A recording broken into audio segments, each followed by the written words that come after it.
గురుగారు చాలా విషయాలు ఇప్పటికే చెప్పారు, అంటే ఉపవాసం జాగరణ గురించి కూడా చెప్పారు. కానీ ఏ పండుగకు లేనిది ముఖ్యంగా శివరాత్రి అనగానే ఉపవాసం జాగరణ గురించి ఎక్కువ మాట్లాడతారు.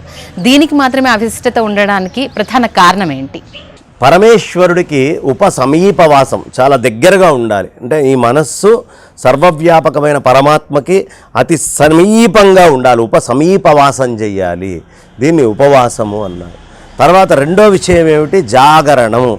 జాగృత మేల్కువతోటి ఉండాలి. ఎప్పుడూ మాయ మనల్ని మింగాలని వస్తుంది. ఈ మాయ ప్రతి క్షణము మనకి రకరకాల మాయ. ఎదుటివాడి దగ్గర నుంచి డబ్బు ఎలా తీసుకోవాలి, ఎదుటివాడి దగ్గర నుంచి తిండిని ఎలా సంపాదించాలి, ఎదుటివాడిని ఎలా మోసం చేయాలి, వాడి దగ్గర నుంచి నేను పేరు ఎలా కొట్టేయాలి, ఎప్పుడు నేను నేను నేను నేను నేను నేను అని తిరిగేటటువంటి వాడికి ఆ నేను అనేటటువంటి దానికి మాత్రమే పరిమితమైనటువంటి వ్యక్తి ఎవరైతే ఉంటారో, ఆ మాయలో కొట్టుమిట్టాడే వాళ్ళు ఎవరైతే ఉంటారో వాళ్ళందరికీ కూడా చెప్పేటటువంటిది ఏమిటి? జాగృత మెలకువతోటి ఉండండి. ఎవ్వడూ ఈ భూమి మీద శాశ్వతం కాదు. ఏదో ఒకరోజు ఈ శరీరాన్ని వదిలిపెట్టి ఆ పరమాత్మలో ఐక్యం అవ్వాలి అంటే దానికి తగ్గటువంటి మానసిక స్థితిని నువ్వెప్పుడూ నిలబెట్టుకొని ఉండాలి అని చెప్పడానికి మహాశివరాత్రి నాడు ఈ ప్రత్యేకమైనటువంటి ప్రక్రియగా ఉపసమీపవాసం, పరమాత్మకి సమీపంగా ఉంచడం ఒకటి. పరమాత్మ మీద ఇంద్రియాలు ఉండాలి తప్ప ఇంద్రియాలు లౌకిక విషయాల మీద ఉండకూడదు అని చెప్పేటటువంటిది ఒకటి. ఈ రెండు మనకి చెప్పడం జరుగుతుంది. జాగరణ అంటే ఇది ఒక్క శివరాత్రి నాడే కాదమ్మా, కృష్ణాష్టమికి కూడా ఏమీ తినకూడదు, కృష్ణాష్టమికి కూడా నిద్రపోకూడదు. శుక్లపక్షములో శివరాత్రి, మనము అంతకంటే ముందు వెనక్కి వెళ్ళామనుకో అమ్మా, ఉత్తరాయణంలో శివరాత్రి వస్తే దక్షిణాయనంలో కృష్ణాష్టమి వస్తుంది. కాబట్టి దక్షిణాయనానికి ఒకరోజు, అదేవిధంగా 6 నెలలు దాటిన తర్వాత ఉత్తరాయణానికి ఒకరోజు మన వాళ్ళు పెద్దలు ఖచ్చితంగా 6 నెలలకు ఒకసారి జాగరణ ఉపవాసము చేస్తే శరీరము లోపల ఉండేటటువంటి ఒక మెమరీ ఉంటుందమ్మా. ప్రతి సెల్కి మెమరీ ఉంటుంది. ఆ ప్రతి సెల్లు మెమరీతోటి ఆహారం కావాలి అని కోరుకుంటుంది. దానికి ఆకలి ఉంటుంది, దప్పులు ఉంటుంది. ఇప్పుడు నీ నాలుకకి మన శరీరానికి ఆకలి దప్పు వేయడానికి కారణం మన శరీరంలో ఉండే సెల్స్ అన్నీ కూడా ఆహారాన్ని కోరుకుంటూ ఉంటాయి. అవి అవసరం ఉన్నప్పుడల్లా మన బ్రెయిన్కి సిగ్నల్ పంపిస్తాయి. మన బ్రెయిన్ బయట నుంచి ఆహారాన్ని తీసుకొని లోపల వేసి వాటన్నిటిని తృప్తిపరుస్తూ ఉంటుంది.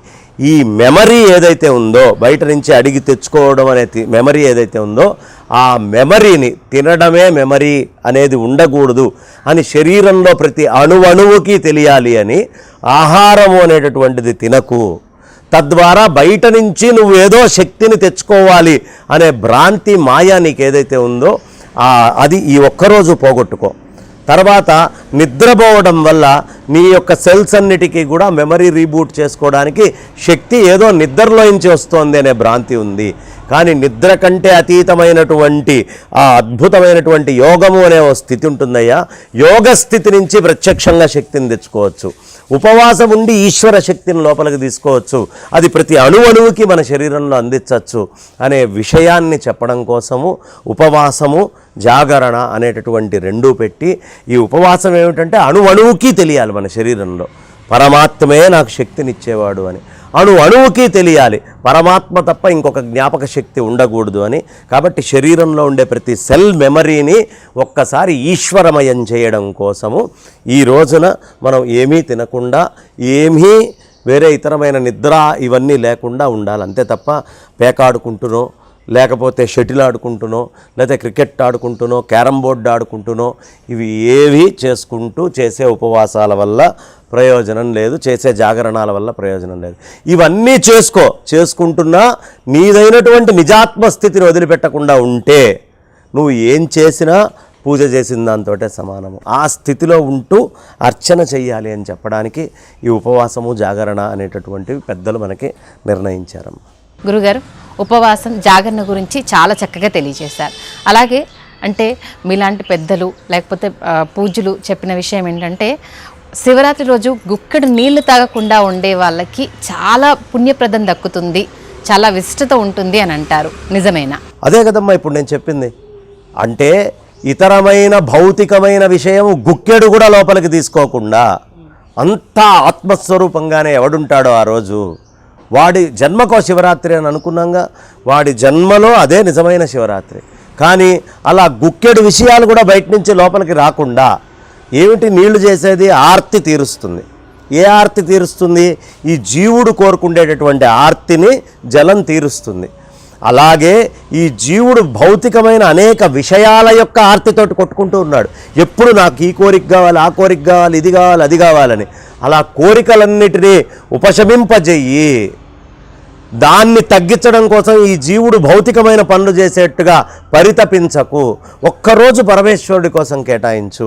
ఒక్కసారి గనక నువ్వు చేస్తే బ్రహ్మవిత్ బ్రహ్మైవ భవతి అన్నట్టుగా బ్రహ్మానివి నువ్వై తీరుతావు, నువ్వు ఆ పరమాత్మ అవుతావు. నా రుద్రో రుద్రమర్చయేత్ అన్నట్టుగా రుద్రుడు కానివాడు రుద్రుడిని అర్చించడు. ఒక్కసారి జీవితంలో ఇలా గనక చేస్తే నీకు రుద్రుడు పరిపూర్ణంగా అనుగ్రహిస్తాడు, దీంట్లో అనుమానం లేదయ్యా అని చెప్పడం కోసము. అది భౌతికమైన సంకేతం ఏమిటి? భౌతికం కూడా ఇంపార్టెంటే. నీళ్లు కూడా తాగకుండా ఉండగలిగితే చాలా గొప్పదే. ఎలా? పలహారము కంటే పండ్లు, పండ్ల కంటే పాలు, పాల కంటే నీళ్లు, నీళ్ల కంటే పవన భక్షణం, గాలి ఒక్కటే తీసుకొని ఉండడం అనేది చాలా విశేషమయ్యా అని చెప్పి పంచభూతాల్లోనూ ఆ ఆకాశతత్వానికి ప్రాధాన్యత ఇచ్చి వస్తువులన్నిటినీ తీసి పక్కన పడేసేయండి. వస్తువులే కదా బయట నుంచి లోపలికి వచ్చేది. నీళ్ళైనా ఆహారమైనా శరీరంలోకి ఏం వెళ్తాయమ్మా? లోపలికి వెళ్ళేది నీళ్ళు, ఆహారము. ఈ లోపలికి వెళ్ళేటటువంటి ఆ నీళ్లు, ఆహారము అనేవి పక్కన పెట్టే. ఈశావాస్యమిదం జగత్ యత్కించిత్, ఈశావాస్యమిదం సర్వం యత్కించిత్ జగత్యాం జగత్. ఈ మొత్తము జగత్తంతా ఈశ్వరుడు నిండి ఉన్నాడు అనే భావనతో కనుక నువ్వు ఉంటే నువ్వేం తీసుకున్నా ఈశ్వరుణ్ణే తీసుకుంటున్నావు. అలా కాకుండా భౌతికమైన వస్తువులను చూసినప్పుడు నేను నీళ్లు తాగుతున్నాను, నేను అన్నం తింటున్నాను, నేను అచ్చేస్తున్నాను అనే భావన ఉన్నప్పుడు వాటిని ఆపే. నీళ్లు రానీకు, ఆహారాన్ని రానీకు. కేవలం ఈశ్వరమయమైన మనస్సు ఉండాలి అనే తపస్సుతోటి, అనే తపనతోటి జీవించు అని చెప్పడమే ఉపవాసం. అంతలా నీళ్లు తాగకుండా ఉండడం సాధ్యం కాదు. ఒకవేళ ఏవైనా ద్రవ్యాలు సేవించినా, పానీయాలు తాగినా అంటే ఉపవాస దీక్షకు ఏమైనా భంగం కలుగుతుందా అనే భయాలు ఉంటాయి. పూర్తిగా నిరారం ఉండడం సాధ్యం కాకపోతే ఏంటి పరిస్థితి? అలా ఉంటేనే ప్రతిఫలం దక్కుతుందా? నీళ్లు తాగితే ఇబ్బంది, నీళ్లు తాగకపోతే ఇబ్బంది లేదు, ఇది ఎక్కడా చెప్పలేదమ్మా. ఈ విధంగా ఉపవాసం ఉంటే మంచిది. ఒకవేళ నువ్వు ఉండలేకపోతే శరీరమాద్యం ఖలు ధర్మ సాధనం. ఈ శివరాత్రికి ఉండలేవు, వచ్చే శివరాత్రి గురించి ఆలోచిద్దాం, అప్పటికి బతికుండాలిగా. కాబట్టి దీనికి ఎంత అవసరమో అంత దాకా పెట్టు. మితిమీరి ఏమి చేయకు. ఉండలేరు అనే పక్షంలో కాసిన నీళ్ళో అంత పండ్ల రసమో, లేకపోతే ఇంకా 2 పండ్లు తింటామో, లేదు ఇంకా ఉండలేకపోతే కాస్త బియ్యపు పిండితో పిష్టంలాగా చేసుకొని తింటామో, ఏ గెంచుగడ్డలను ఉడకబెట్టుకొని తింటామో, ఇలా ఏదైనా కొంచెం తిని జీవించవచ్చు. కానీ సాధ్యమైనంత తగ్గించుకోండి ఆహారాన్ని, విషయాల్ని సాధ్యమైనంత తగ్గించుకోండి.